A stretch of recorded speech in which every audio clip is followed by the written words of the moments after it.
انتہائی عزت اور احترام کے لائق حاضرین و ناظرین، اللہ تعالیٰ جل شانہ وحدہ لا شریک کی حمد و ثنا کے بعد تمامی احباب انتہائی محبت کے ساتھ حسنین کے نانا سیدہ کے بابا نور مجسم شفیع معظم نبی رحمت دانائے شغل ختم الرسل مولائے الحادی برحق احمد مجتبی جناب محمد مصطفیٰ صلی اللہ تعالیٰ علیہ وآلہ وسلم کی طیب و طاہر بارگاہ میں درود و سلام کا تحفہ پیش فرمائیں۔ الصلاۃ والسلام علیک یا رسول اللہ وعلی آلک و اصحابک یا حبیب اللہ۔ الصلاۃ والسلام علیک یا رحمۃ للعالمین وعلی آلک و اصحابک یا شفیع المذنبین۔ الصلاۃ والسلام علیک یا رحمۃ للعالمین وعلی آلک و اصحابک یا مراد المشتاقین۔ حاضرین محترم،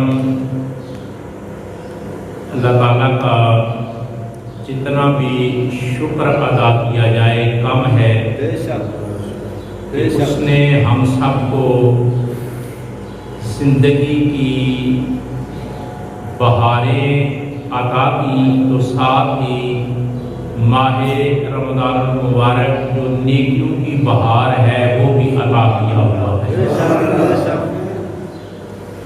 رنگوں نور میں ڈوبی ہوئی گھڑیاں، دن اور راتیں، اللہ کی رضا کے لیے لمحے گزارنے کا موقع، اللہ کی بندگی کی گھڑیاں، خدا کی یاد کے لمحے، یہ سارا کرم مالک کا ہے۔ اس نے ہم سب کو یہ چانس عطا کیا۔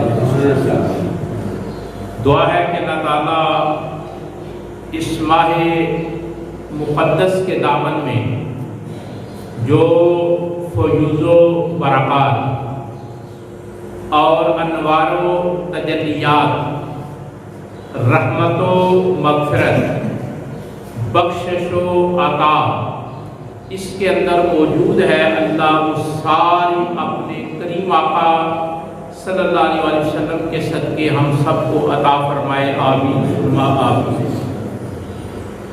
دوسرا عشرہ گزرنے کو ہے۔ سرکار دو عالم صلی اللہ علیہ وآلہ وسلم نے ارشاد فرمایا وَأَوْسَطُهُ مَغْفِرَةٌ،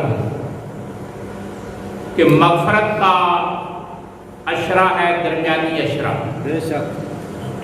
اگر ہم تھوڑی سی نفاست و لطافت سے، تھوڑے سے زیرک پن سے، باریکی سے، غور و فکر سے مغفرت کے مفہوم پر غور کریں کہ مغفرت کیا ہے، مغفرت کسے کہتے ہیں، اور پھر یہ فرمان اپنے آقا علیہ السلام کا تلاوت کریں کہ وَأَوْسَطُهُ مَغْفِرَةٌ۔ میرے قریب آقا علیہ السلام نے فرمایا کہ ماہ رمضان کا جو دوسرا عشرہ ہے، درمیان والا عشرہ ہے، فرمایا وہ مغفرت کا ہے۔ جب ہم مغفرت کے مفہوم کو سمجھیں گے، مغفرت کے معنی کو سمجھیں گے، مغفرت کی تشریح اور توسیع ہم سمجھ جائیں گے، تو بڑی آسانی سے پھر وہ فصاحت و بلاغت کا کمال، وہ معنی کا سمندر، وہ وسعت جو رسول اللہ صلی اللہ علیہ وآلہ وسلم نے انسانیت کو اور اپنی امت کو عطا فرمائی، وہ سمجھ میں آئے گی۔ مغفرت کا مطلب ہوتا ہے کہ گناہ معاف بھی کیے جاتے ہیں اور پردہ بھی رکھا جاتا ہے۔ ایک ہوتا ہے صرف گناہ معاف کرنا،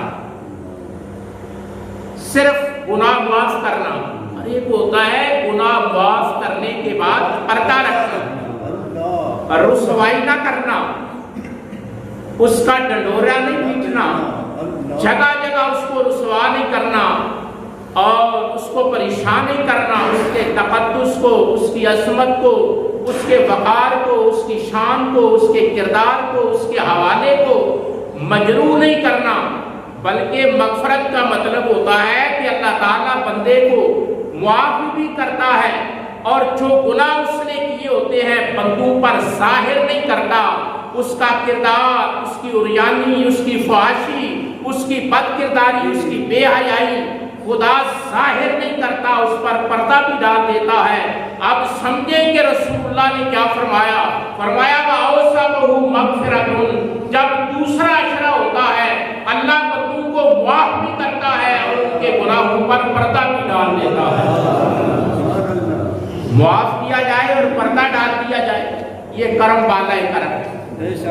صرف معافی بھی مل جائے تو بڑی بات ہے، صرف معافی بھی مل جائے تو بڑی بات ہے، لیکن فرمایا تمہارا رب ماہ رمضان المبارک کے دوسرے عشرے میں گناہگاروں کی خطائیں معاف بھی کرتا ہے اور ان خطاؤں کو ظاہر بھی نہیں ہونے دیتا، تمہیں رسوا نہیں کرتا، تمہیں سرالت کا سامنا نہیں کرنا پڑتا، تمہیں شرمندگی نہیں اٹھانا پڑتی، بلکہ وہ اتنا کریم ہے، اتنا کریم ہے، اتنا رحیم ہے، ایسا ستار اور غفار ہے کہ تمہیں بخشش بھی عطا کرتا ہے اور رسوا بھی نہیں کرتا، یعنی ایسی بھیک دیتا ہے، ایسی بھیک دیتا ہے کرم کی کہ خود بھیک دے اور خود کہے منگتے کا بھلا،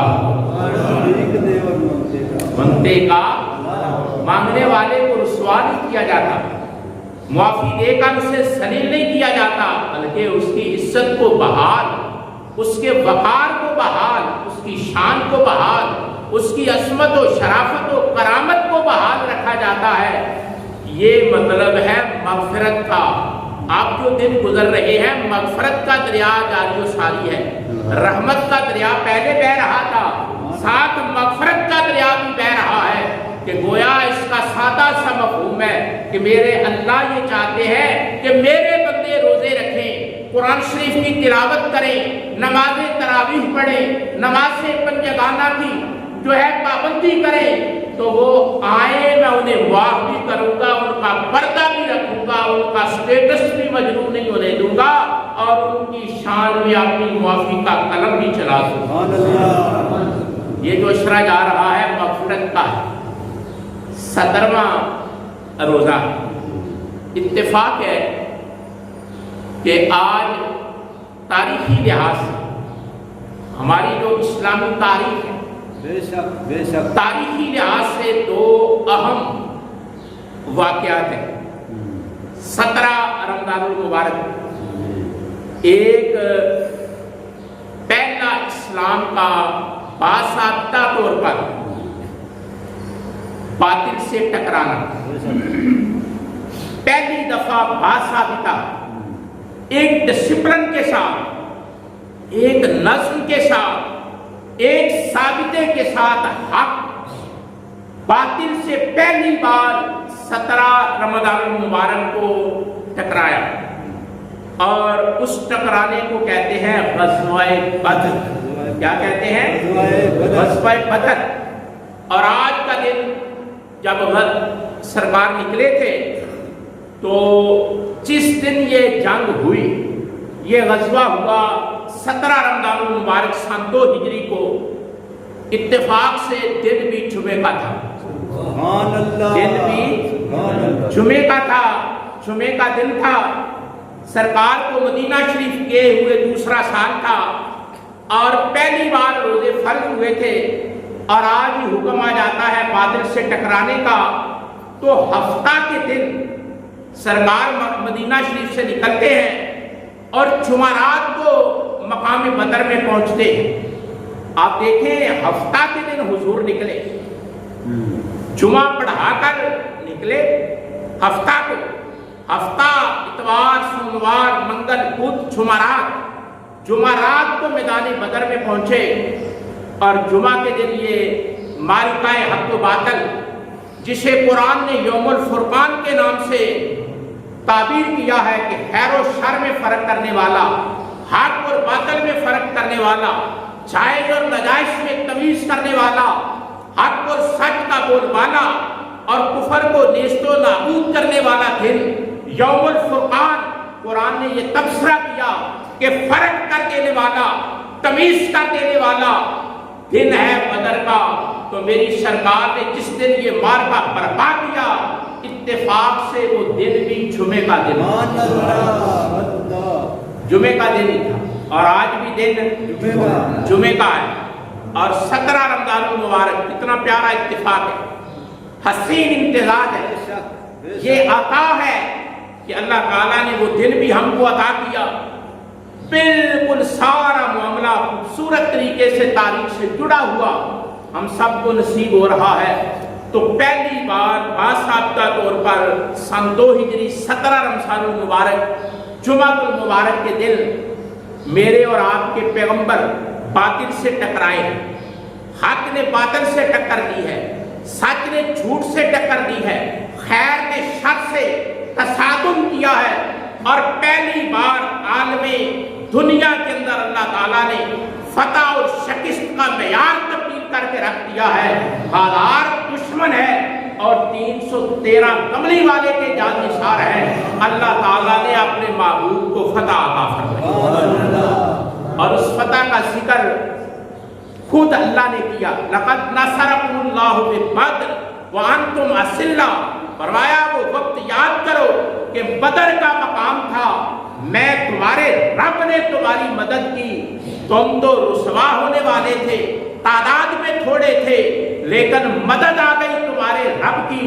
پھر کیا ہوا جب خدا کی نصرت آ گئی، مدد آ گئی، خدا کا فضل، خدا کی تائید شامل حال ہو گئی، فرمایا میں نے کائنات میں نقشہ تبدیل کر کے رکھ دیا ہے کہ 313 کو جن کے پاس اسباب تھے، وسائل تھے، دولت تھی، طاقت تھا، اقتدار تھا، سارے اسباب دنیا کے موجود تھے، فرمایا ان کو میں نے رسوا کر دیا ہے، اور جن کے سینوں میں صرف ایمان کا جذبہ تھا میں نے ان کو دولت جیت سے مالا مال فرمایا۔ سبحان اللہ۔ یہ پہلی بار دنیا نے دیکھا کہ ایسے بھی ہوتا کہ تھوڑے جیت جاتے ہیں، زیادہ ہار جاتے ہیں۔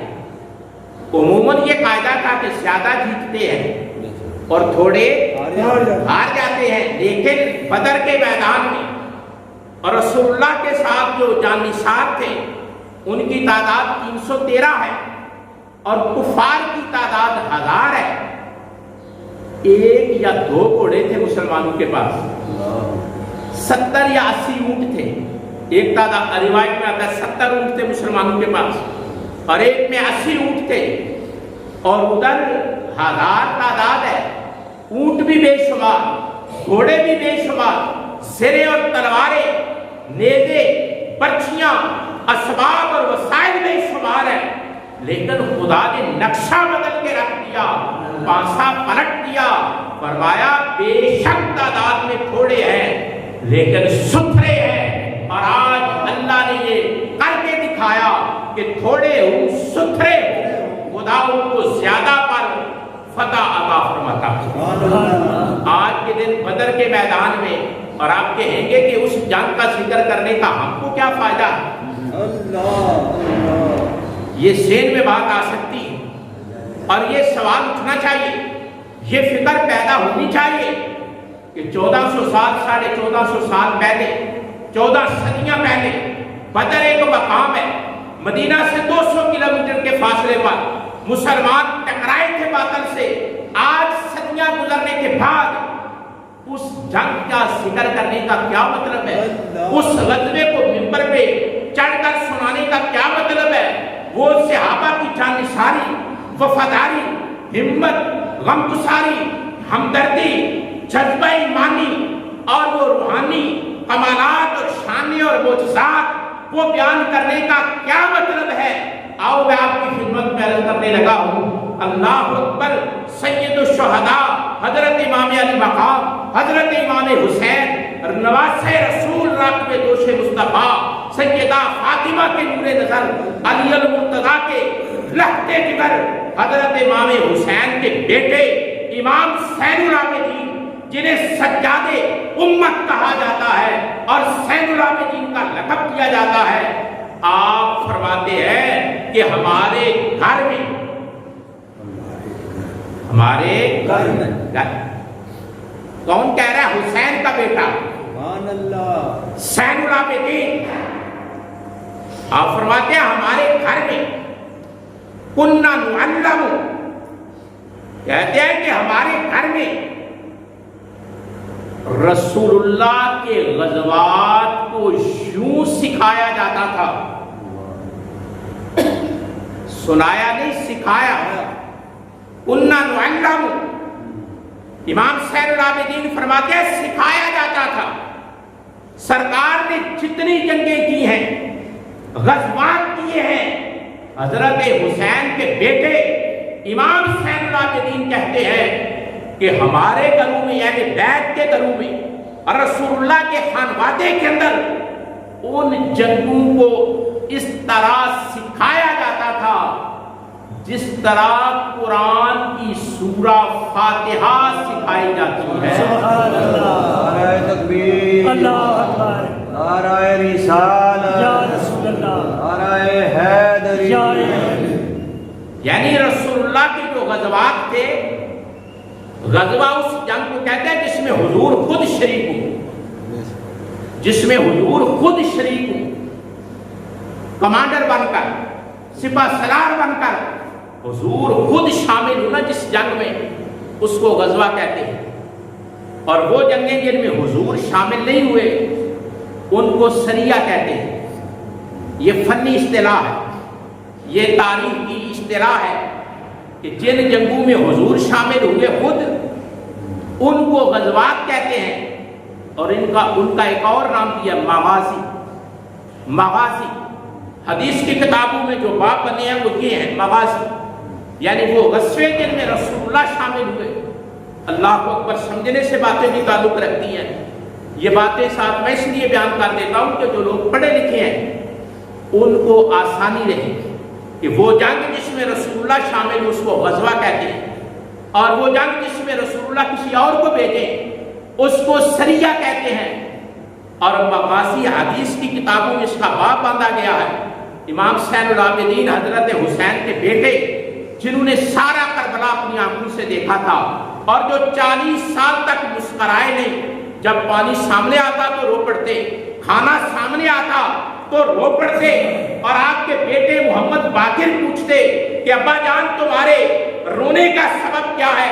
پانی سامنے آتا ہے رو پڑتے ہو، کھانا سامنے آتا ہے رو پڑتے ہو، اور 40 سال سے ہم نے آپ کو مسکراتے نہیں دیکھا، وجہ کیا ہے؟ تو آپ نے فرمایا میں نے آنکھوں سے کربلا دیکھی ہے، جو کربلا دیکھ لیتا ہے وہ مسکرا نہیں سکتا، تو کھانا دیکھ کر مجھے رونا آتا ہے کہ جو وہاں ہوا، اور پانی دیکھ کر مجھے رونا آتا ہے جو وہاں پانی کے لیے ہوا۔ تو وہ امام زین العابدین فرماتے ہیں کہ ہمارے گھروں میں حضور کی جنگوں کی باتیں اس طرح سکھائی جاتی تھی جس طرح سورہ فاتحہ سکھائی جاتی ہے۔ سورہ فاتحہ الحمد شریف جس طرح یہ سکھائی جاتی ہے نا، لا صلاۃ الا بفاتحۃ الکتاب، اگر سورہ فاتحہ نہ سیکھی ہو تو نماز نہیں ہوتی، تو بڑی ضروری ہے نا۔ فرمایا جس طرح سورہ فاتحہ سکھائی جاتی ہے نا گھروں میں، مسلمانوں کے گھروں میں، اس طرح ہمارے گھر میں یہ باتیں سکھائی جاتی تھی کہ رسول اللہ اس طرح لڑے، صحابہ اس طرح لڑے، تلواریں اس طرح چلی، جانیں اس طرح قربان ہوئی، مال اس طرح قربان ہوا، میدان اس طرح سجا، فلاں نے یہ کیا، فلاں نے یہ کیا۔ تو معلوم ہوا کہ نبی کے غزوات کا ذکر کرنا ایسے ہی ہے جیسے قرآن سکھایا جاتا ہے۔ اب آپ میرے خیال میں سمجھ گئے ہوں گے کہ ان جنگوں کا ذکر کرنا جن جنگوں میں حضور شامل ہوئے ہیں کتنا اہم ہے۔ اس لیے آپ کے سامنے یہ ذکر چھیڑا جا رہا ہے کہ آپ یہ نہ سمجھنا کہ یہ ویسے ہی ہمیں جنگ کا قصہ سنا دیا جاتا ہے، نہیں، یہ سیکھنا ایسے ہی ہے جیسے قرآن سیکھنا ہے. اور یہ ذکر جب چھڑتا ہے نا تو ایمان تازہ ہوتا ہے. سبحان اللہ. بے شک بے شک. ان صحابہ کرام جو حضور کے اشاروں پہ کٹ مرے، جب آدمی ان کی جان نثاری، وفاداری، قربانی، ہمدردی اور اسلام کی بلندی کے لیے قربانیوں کی داستانیں جب اس ممبر پر پڑھی جاتی ہیں نا تو کم از کم یہ فائدہ ضرور ہوتا ہے کہ سننے والوں کا ایمان تازہ ہو جاتا ہے. اور جب ایمان تازہ ہو جاتا ہے، عقیدہ پختہ ہو جاتا ہے، دین پختہ ہو جاتا ہے، عبادت پختہ ہو جاتی ہے، شوق پیدا ہوتا ہے، شوق پیدا ہوتا ہے. میں ایک مثال آپ کی خدمت میں رکھتا ہوں، یقیناً آپ کو فائدہ ہوگا. جب حضور نے اعلان کیا نکلے باہر بدر کی طرف، تو ایک صحابی ہے جن کا نام ہے حضرت ابو امامہ رضی اللہ تعالیٰ عنہ. حضرت ابو امامہ. ہم سب کو کم از کم یہ باتیں سیکھنی چاہیے. حضرت ابو امامہ ایک صحابی ہیں، ان کی والدہ بیمار تھی. توجہ ہے؟ جی ہے. ادھر حق اور باطل ٹکرانے لگے ہیں، شر اور خیر تصادم کرنے لگا ہے، حق اور باطل کا مارکا ہونے لگا ہے، اسلام کی پہلی جنگ ہونے لگی ہے. اور حضرت ابو امامہ رضی اللہ تعالیٰ عنہ صحابی رسول ہیں، ان کی والدہ بیمار تھی. انہوں نے اپنے ماموں کو بلایا، اپنے ماموں کو بلایا اور بلا کر عرض کی، ماموں جان میری ماں لگتی ہے، آپ کی بہن لگتی ہے. بات سمجھیں، توجہ رکھیں، میری ماں لگتی ہے اور آپ کی بہن لگتی ہے. ادھر رسول اللہ نے بلا لیا، ادھر جہاد کا حکم آ گیا، حق ٹکرانے لگا ہے باطل سے، سچ ٹکر لینے لگا ہے جھوٹ سے، ایمان ٹکر لینے لگا ہے کفر سے. ارے میری ماں اور آپ کی بہن بیمار ہے، اگر مجھ پر نیکی کرو، اپنی بہن کے پاس رہو تو میں رسول اللہ کے ساتھ چلا جاؤں. کہو سبحان اللہ.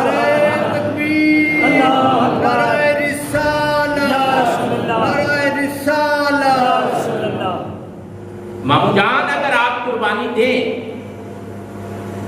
اور میں رسول اللہ کی آواز پر لبیک کہوں اور آپ اپنی بہن کی خدمت کریں، اور مجھے بھروسہ ہے آپ آئیں گے،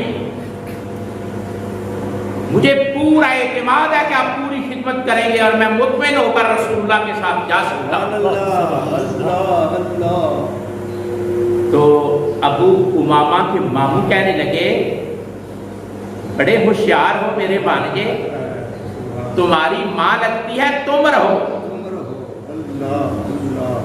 اور میں جاتا ہوں رسول اللہ کے ساتھ. ابھی آپ اس بات پر ذرا غور کریں، ماما اور بھانجا، ماموں اور بھانجا، کتنا پیارا اور حساس رشتہ ہے، اور دونوں بیٹھ کر کیا رہے ہیں. بھانجا کہتا ہے میں نے جانا ہے، اور ماموں کہتا ہے میں نے جانا ہے. بات رسول اللہ تک پہنچی، بات نبی اکرم صلی اللہ علیہ وسلم تک پہنچی کہ ابو امامہ اپنے ماموں کو کہہ دے کہ امی کے پاس رہو، میں نے رسول اللہ کے ساتھ جہاد میں جانا ہے. تو رسول اکرم صلی اللہ علیہ وسلم نے ابو امامہ کو بلایا، فرمایا ابو امامہ تمہاری ماں ہے اور بیمار ہے، اس کی طبیعت زیادہ خراب ہے، اپنی ماں کی خدمت کرو اور جو ثواب بدر میں لڑنے والوں کو ملے گا خدا تجھے بھی دے گا، خدا تجھے بھی دے گا. اور جب فتح کے بعد مال غنیمت تقسیم ہوا تو رسول اکرم نے مال غنیمت بھی حضرت ابو امامہ کو عطا کیا اور کہا کہ بدری صحابہ کو جب گنا جائے گا، ابو امامہ کو گنا جائے گا اور بدری صحابہ کو جو شان اور مرتبہ اور مقام دیا جائے گا ابو امامہ کو دیا جائے گا، اس لیے کہ وہ میرے فرمان پر اپنی ماں کی خدمت کے لیے گھر میں ٹھہرا ہوا۔ نعرہ تکبیر، نعرہ رسالت، نعرہ حیدری۔ یعنی آپ اندازہ کریں کہ رسول اللہ کے ساتھی اتنے جان نثار تھے، 14 صحابہ شہید ہوئے ہیں جنگ بدر میں۔ کتنے؟ 14 صحابہ شہید ہوئے ہیں جنگ بدر میں۔ 313 میں سے 14 شہادتیں ہوئی ہیں، اور جو لوگ جنگ بدر میں شہید ہوئے ہیں ان کے نام لے کر، جو لوگ جنگ بدر میں شہید ہوئے ہیں ان کے نام لے کر جو دعا مانگی جائے اللہ اس دعا کو قبول فرمائے۔ یعنی جنگ بدر میں جو صحابہ شامل ہوئے نا، ان کے نام لے کر، 14 نام ہیں، ان کے نام لے کر آپ دعا کریں۔ اگر نام نہیں لے سکتے تو اتنا تو کہہ سکتے ہیں، اللہ بدر کے 14 شہیدوں کا صدقہ میری فلاں دعا کو شرف قبولیت عطا فرما۔ علماء نے لکھا ہے، شارحین حدیث نے لکھا ہے، صلحاء نے لکھا ہے کہ جو آدمی بدر کے شہیدوں کا واسطہ دے کر، جنہوں نے جانیں پہلی جنگ میں دی ہیں، ان کا واسطہ دے کر جو آدمی رب سے مانگے رب سے عطا فرماتا ہے۔ تو چلو شہیدوں کا ذکر سن رہے ہو، شام کے وقت ان کو یاد بھی کرنا اور ان کے واسطے سے اپنے لیے، قوم کے لیے دعا بھی کرتے ہیں۔ حضور نے فرمایا فی آ گئے، جو لوگ بدر میں شامل ہوئے ہیں، بدر کی جنگ کے بعد حضور نے فرمایا اگر وہ غلطی بھی کریں تو ان کی غلطی کو غلطی نہیں سمجھا جائے گا، رب بدر میں لڑنے والوں سے اتنا راضی ہوگا۔ یعنی اگر وہ غلطی بھی کرے نا، ان کا گناہ نہیں، وہی نازل ہوتے۔ قرآن مجید پڑھے نا، وہی آ گئے کہ اللہ کے رسول حق کے لیے جو نکلے ہیں، جن لوگوں کو حق کے لیے نکلنا نصیب ہوا ہے اور جو باطل سے ٹکرائے ہیں، اللہ کے رسول آج کے بعد اگر وہ گناہ بھی کریں، ان کے گناہ کو گناہ نہیں سمجھا جائے گا، میں رب نے پہلے انہیں معاف کر دیا۔ ایک صحابی تھے، جب مکہ فتح ہونا تھا نا، سن 8 ہجری میں مکہ فتح ہونا تھا، تو ایک صحابی تھے جن کا نام ہے حاتم بن ابی بلتا۔ حاتم بن ابی، یہ جنگ بدر میں شامل ہوئے تھے، لیکن جب حضور نے پروگرام بنایا نا مکہ کو فتح کرنے کا، وہ شہر جس میں حضور پیدا ہوئے، وہ شہر جو حضور کا آبائی شہر ہے، جب حضور نے اس کو فتح کرنے کا پروگرام بنایا نا، تو حضرت حاتم بن ابی بلتا جو صحابی تھے نا، ان کے کچھ رشتہ دار مکہ میں رہتے تھے، انہوں نے ایک خط لکھا اپنے رشتہ داروں کو کہ ہوشیار ہو جاؤ، ہم آنے والے ہیں چارہ کر، جاسوسی۔ اپنے خاندان کو ایک رکا لکھا اور اس میں لکھا کہ پیغمبر اسلام مکہ میں آنے والے ہیں، اب تمہاری خیر ہے، چارہ کر گئے۔ وہ رکا جو تھا ایک خاتون کو لکھ کر دیا، اور اس خاتون نے وہ رکا اپنے بازو کے اندر پیچھے وہ چھپا کر، بال باندھ کر، تو وہ جا رہی تھی مکہ لے کر، تو حضور انور صلی اللہ علیہ وسلم نے فرمایا علی کہاں ہے، علی کہاں ہے؟ تو حضرت علی شیر خدا حاضر ہوئے تو فرمایا مدینے سے ایک عورت نکلی ہے، فلاں مقام پر پہنچی ہے، اس کے پاس ایک رکا ہے، اے علی جا کر وہ رکا اس سے چھین لو۔ اللہ اکبر، یہ پیغمبر کی شان ہے، یہ رسول کا مقام اور مرتبہ ہے، یہ اللہ نے عزت عطا فرمائی ہے۔ اللہ سورہ بقرہ میں فرماتا ہے کہ ہم اپنے نبیوں کو پہلی والی خبریں اور بعد والی خبریں بھی عطا فرماتے ہیں۔ تو حضرت علی گئے، میں مختصر کر رہا ہوں کیونکہ باتیں زیادہ کرنی ہیں۔ تو حضرت علی شیر خدا جب گئے نا، اس عورت کو اس جگہ پایا جس جگہ حضور نے بتایا، جا کر اس کو روکا، اور روکا شیر خدا نے کہا کہ تیرے پاس جو جاسوسی کا رکا ہے نا وہ دے دو۔ تو جو جاسوسی کرتا ہے وہ عام نہیں ہوتا، جاسوس کوئی عام ہوتا ہے، بڑا کوالیفائڈ ہوتا ہے۔ تو اس خاتون نے انکار کیا، اس نے کہا علی ہاشمی لڑکے ہو، شرافت کا پیکر ہو، کوئی خیال کرو، میں سفر کر رہی ہوں اور تم کہتے ہو کہ رکا۔ آپ نے بڑے طریقے سے اس سے رکا مانگا، لیکن وہ تیار نہ ہو۔ تو حضرت علی فرمانے لگے میں تیری جامہ تلاشی لوں گا۔ جامہ تلاشی اس کا مطلب ہوتا ہے کپڑے اتار کر تلاشی، یہ آخری انتہا ہے۔ جب حضرت علی نے یہ کہا نا کہ جامہ تلاشی ہوگی، میں کسی عام آدمی کا بھیجا ہوا نہیں آیا، مجھے خبر دینے والا کوئی عام نہیں، مجھے رسول اللہ نے بھیجا ہے۔ سورج ادھر سے ادھر جا سکتا ہے، آسمان پھٹ سکتا ہے، زمین اپنی جگہ سے ہل سکتی ہے، رسول اللہ کی بات غلط نہیں۔ رکا تیرے پاس ہے، میں اس آدمی کا بھیجا ہوا آیا ہوں جس نے مجھے خدا دیا، جس نے مجھے ایمان دیا ہے، جس نے مجھے قرآن دیا ہے۔ جامہ تلاشی ہو۔ جیسے ہی اس نے یہ سنا نا تو بالوں سے وہ رکا نکالا، اور آپ نے پوچھا تجھے یہ رکا کس نے دیا ہے؟ تو کہنے لگی حاتب ابن ابی بلتہ نے، یہ صحابی رسول ہے، انہوں نے اپنے خاندان کی طرف یہ بات لیک کی ہے کہ مکے ہم آنے والے ہیں، چارہ کر جائیں۔ تو حضرت علی وہ رکا لے کر جب رسول اللہ کے پاس گئے تو بتایا کہ حاتب ابن بلتہ نے یہ رکا لکھا ہے اور مکہ میں بھیجا ہے۔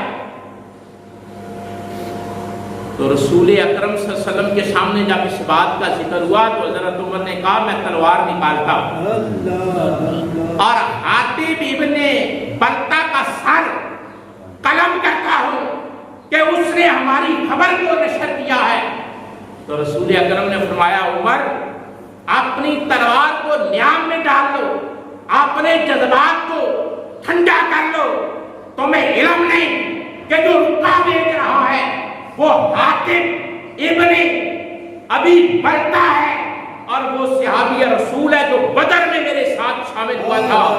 بدر والوں کی غلطیوں کو میرے رب نے وقت سے پہلے معاف کر دیا۔ نعرہ تکبیر، نعرہ رسالت، نعرہ حیدری، شہدائے بدر۔ یعنی بدر میں جو لوگ شامل ہوئے، اور صرف یہی نہیں، شامل ہونے والے جن کی یاد میں آج بیٹھے ہو نا صحابہ کرام تھے، یہ عقیدہ سمجھنا چاہیے کون شامل ہوا بدر میں، انہیں صحابہ کرام کہا جاتا ہے۔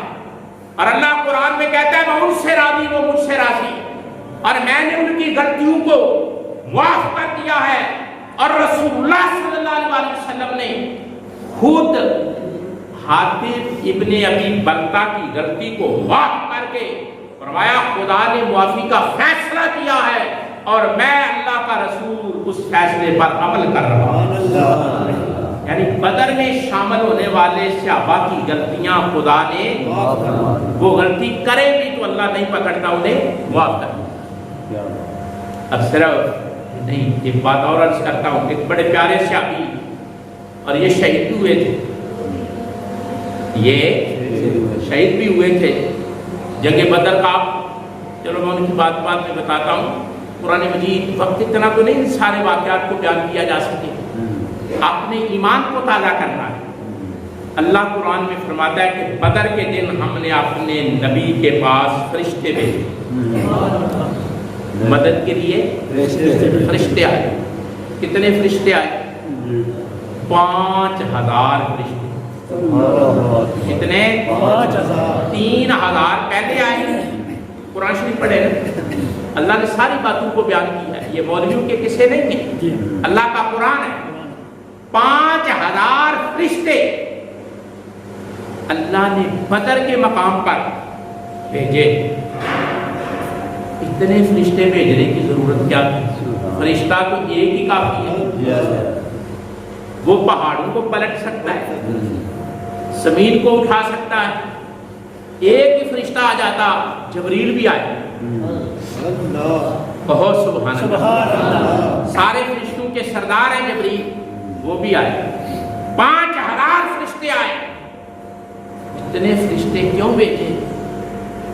وہ سارے اس لیے تعداد میں زیادہ بھیجے کہ میرے محبوب کے ارد گرد جب وہ فرشتے کھڑے ہوں گے تو جو اسلام کے دشمن ہیں ان کے دلوں پر میرے محبوب کا روح پڑ جائے.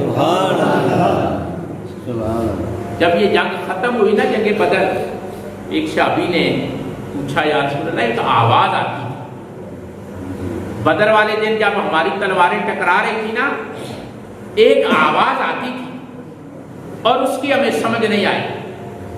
آواز آتی تھی میدان میں لیکن اس کی ہمیں سمجھ نہیں آئی. فرمایا بتاؤ کون سی آواز تھی؟ تو عرض کی یا رسول اللہ آواز یہ تھی اقدم حیثم, اقدم حیثم. اور ہم نے یہ لفظ پہلی بار سنا ہے, خیزوم کا لفظ آج تک نہیں سنا. اور آواز آتی تھی اقدم حیثم, حیثم آگے بڑھو. تو رسول اللہ مسکرائے, فرمایا خیزوم جبریل کی سواری کا نام ہے.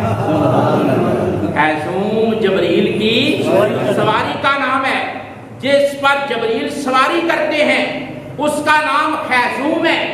اور جبریل روح الامین, فرشتوں کا سردار, اپنی سواری پہ بیٹھ کر اے مسلمانوں تمہاری مدد کے لیے میدان بدر میں آیا تھا.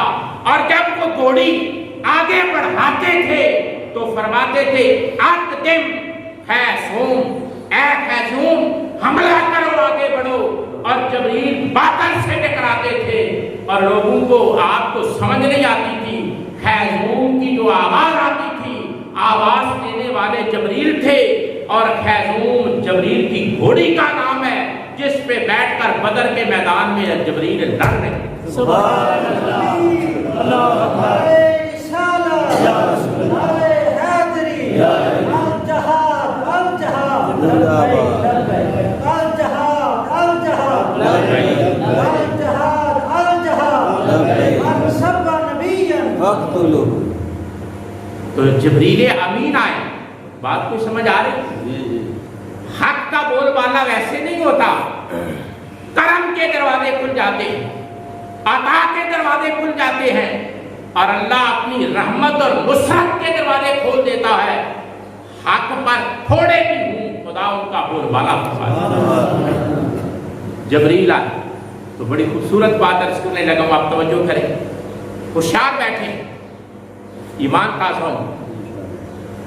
گولی کھانے سے جس طرح جسم تازہ ہو جاتا ہے نا, خوراک کھانے سے, ملٹی وٹامن کھانے سے جس طرح جسم میں طاقت آتی ہے, اس طرح رسول اللہ کے ذکر سے روح کو اللہ طاقت عطا. اے گل سنو, اینج بہنا ہے مطلب پتہ نہیں پھر روزے نے سانو کی کیتا. حضور کی باتیں سنیں ایمان کا گلستہ مہک جاتا. حضور کا ذکر ہو حرارت آتی ہے, حضور کا ذکر ہو طاقت آتی ہے, حضور کا ذکر ہو نصرت آتی ہے, حضور کا ذکر ہو حمایت آتی ہے, حضور کا ذکر ہو غیرت آتی ہے. جب حضور بدر میں فارغ ہوئے نا, بڑی سننے سے بات تعلق رکھتی ہے۔ تو حضور فارغ ہوئے تو نبی اکرم صلی اللہ تعالی علیہ وآلہ وسلم نے فرمایا آؤ نماز پڑھے، آؤ نماز پڑھیں۔ آڈے تے ایتھے بندہ بہت ہو جائے سارا پنڈ نماز ہی چھڑ دیتا ہے، بندہ بہت ہوئے ہے آج سانو ویر دی نماز پڑھن دے، سمجھ آئی گئی؟ اینجی ہوتا ہے آج تے ابا مرے ہے کہ پتر نو ویر دی نماز پڑھن دی، ابا مویا بھی ویر نہیں، آج اس مصروف ہاں جے آج بھی تیرا دل ہی دیا نہیں تے کدو ہی لے گا۔ بدر کا میدان ہے، 14 صحابہ شہید ہوئے ہیں اور حضور نے فرمایا آؤ نماز پڑھیں۔ گل ذرا توجہ نہ سننی، حضور نے فرمایا آؤ نماز پڑھیں۔ پتہ چلتا ہے بھئی جو مرضی ہو گئی آؤ نماز پڑھیں، آؤ نماز پڑھیں۔ میدان بدر میں حضور نے جماعت کروائی، سبحان اللہ، او سبحان اللہ۔ سبحان اللہ۔ بدر کے میدان میں حضور مصلی پر کھڑے، اللہ جب حضور نماز پڑھا رہے تھے نا تو نماز پڑھاتے پڑھاتے حضور ہنس پڑے، اور واحد بدر کا میدان ہے کہ جہاں حضور اتنا ہنسے ہیں۔ حضور جب ہنستے تھے نا تو زیادہ سے زیادہ کیفیتیں ہیں حضور کی۔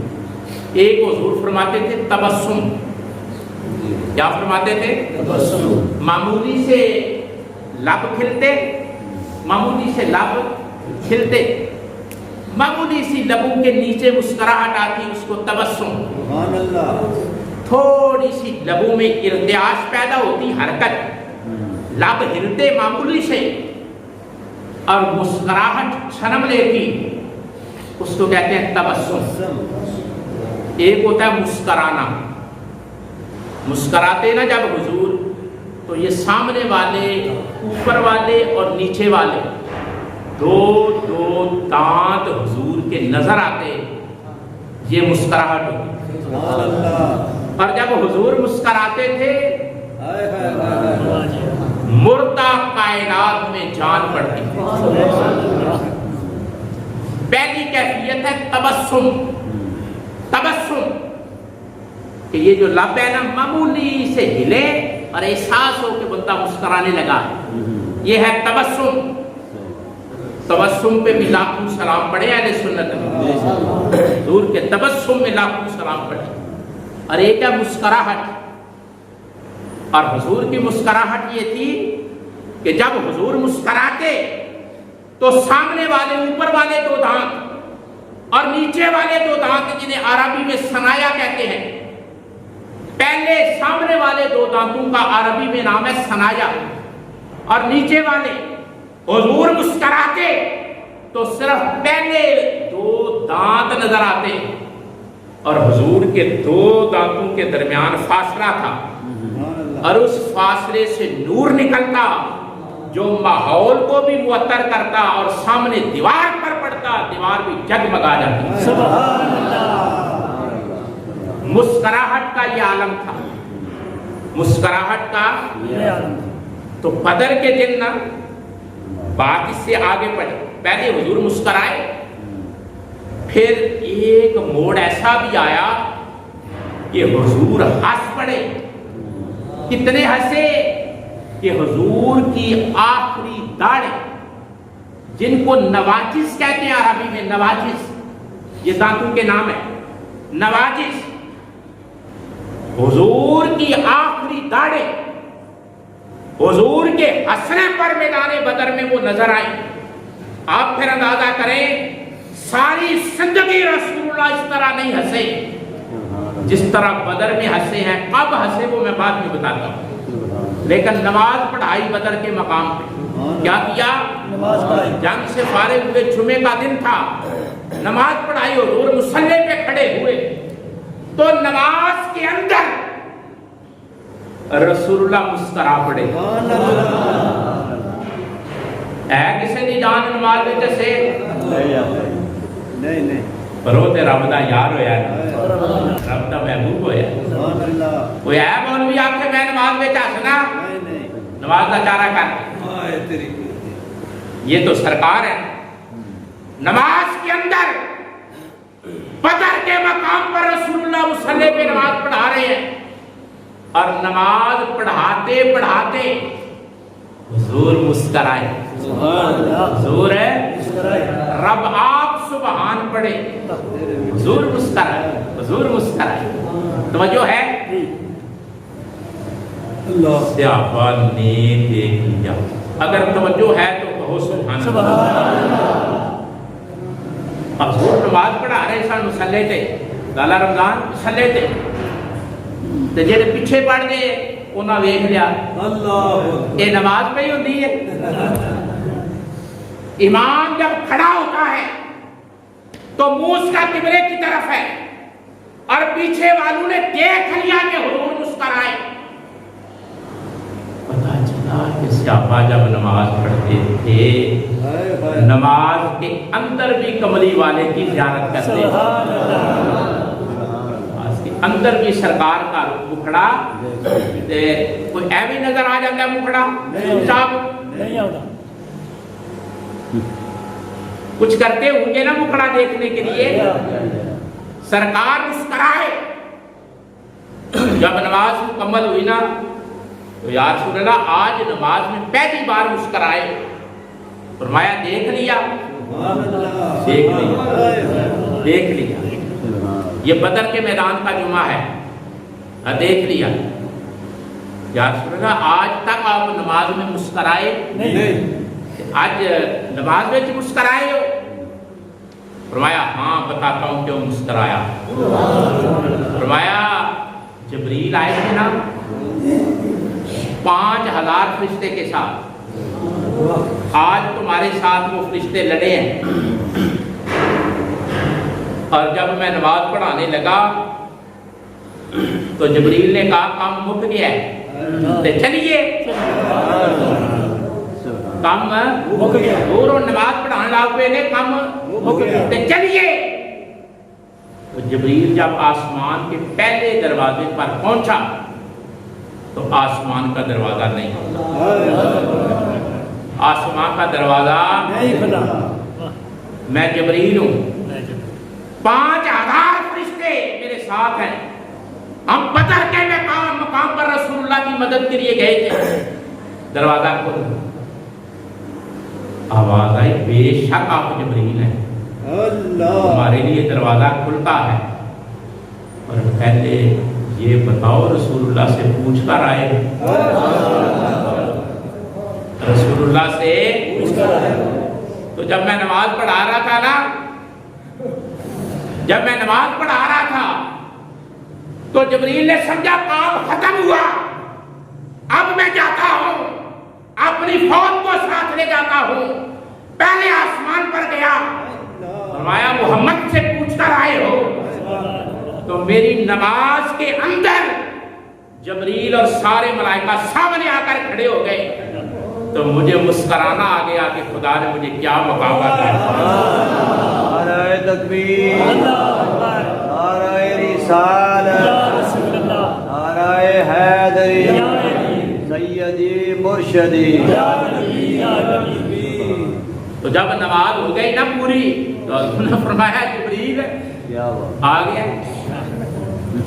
جبریل ہے آگے یا رسول اللہ گیا تھا آ گیا آیا تھا حکم سے جانا تھا اجازت سے مسئلہ کرنے لگا ہوں دل کی کھڑکیاں کھول لیں اسرائیل آئے ملک الموت اجازت کے بغیر نہیں آ سکتے جبریل آئے اجازت کے بغیر جا نہیں سکتے اسرائیل آئے تو اجازت کے بغیر آ نہیں سکتے جبریل آ جائے تو اجازت کے بغیر ہاتھ باندھ کر بدر کے مقام پر جبریل کھڑے ہو گئے یا رسول اللہ اجازت دے فرمایا جبریل جاؤ فرمایا انہیں نہیں جانا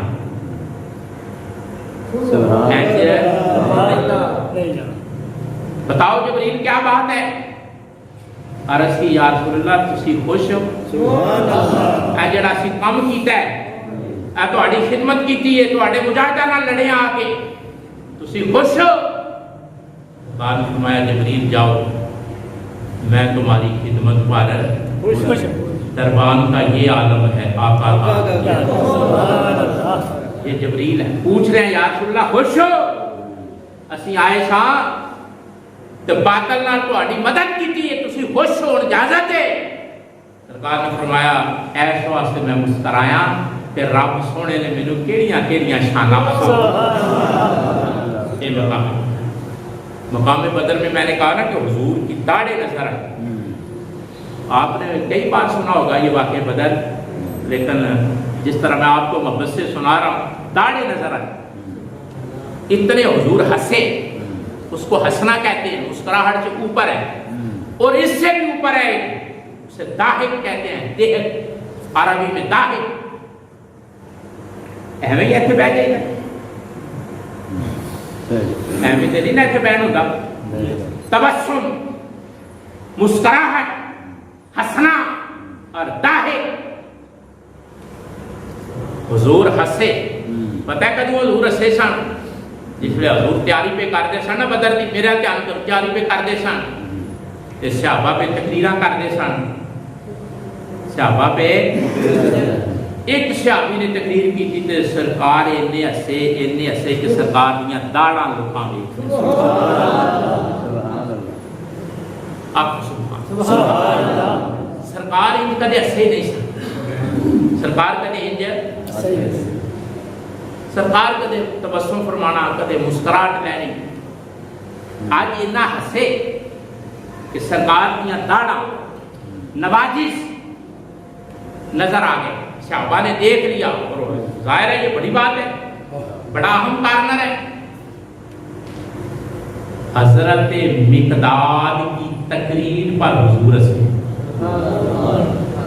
کس کی تقریر پر حضرت مقداد ان کی تقریر پر حضور کی داڑھیں نظر آئی حضور اتنے خوش ہو گئے اور تقریر کا مول پتہ کی پہ ہے تقریر بھی دسنا تو ان کی تقریر کا مول یہ پہ ہے کہ جب جنگ بدر ختم ہوئی نا تو جڑے بندے نے سر لایا سی نا ابو جہل دا وہ دا نام ہے عبداللہ ابن مسعود وہ دا کی نام ہے چھوٹے قد والے انہاں سر لایا سی ابو جہل حضور نے فرمایا میری امت دا فرعون ہے ابو جہل وہ دا سر جس ویلے آپ لان لگے نا عبداللہ ابن مسعود انہوں نے کہا تھوڑا جا تھلیوں کر کے لائے ہو لوگوں کو پتہ لگے جو سر رکھن دے نا کتارا چ پتہ لگے سردار کا سر اے شرارت ہے جڑی مویاں بھی نہیں مکدی اے مکے تے پھر بندہ بن گیا اے سین ختم ہوئے تے پھر گل بن اے تکبر ختم ہوئے غرور ختم ہوئے اے بڑا پن ختم ہوئے اندروں بو نکلے ساری زندگی حضرت عمر نے حضرت بلال سیدوں آکھیا ایک باری آپ بیٹھے سن کالی ماں دیا پترا رسول اللہ کو گل گئی حضور نے فرمایا عمر میرا کلمہ پڑھ کے بھی تیرے اندروں بو نہیں گئی کہ حالت دی آکھیا یا رسول اللہ توبہ ساری زندگی حضرت بلال آندے سن حضرت عمر آدھے سیدنا بلال سیدنا بلال اے اسلام دیا برکتاں اے اسلام دیا شانہ یہ بو ہی نہ مکے اندروں روڑا ہی نہ مکے سرکار نے فرمایا میرا کلمہ پڑھے تے اندر بو رکھے اے حکومت دی بو اے پیسے دی بو چودراہٹ دی بو برادری دی بو سرکار نے فرمایا میرا کلمہ پڑھنے والے میں زیب ابو جہل نے کہا میرا سر تھوڑا جا تھلیوں کر کے دھون لائے وہ عبداللہ ابن مسعود سن چھاتی تے پیر رکھیا تے چھوٹا جا قد چھاتی تے پیر رکھ کے جس ویلے وہ چلوائی نا تلوار دا سر لایا جنگ مک گئی جنگ بدر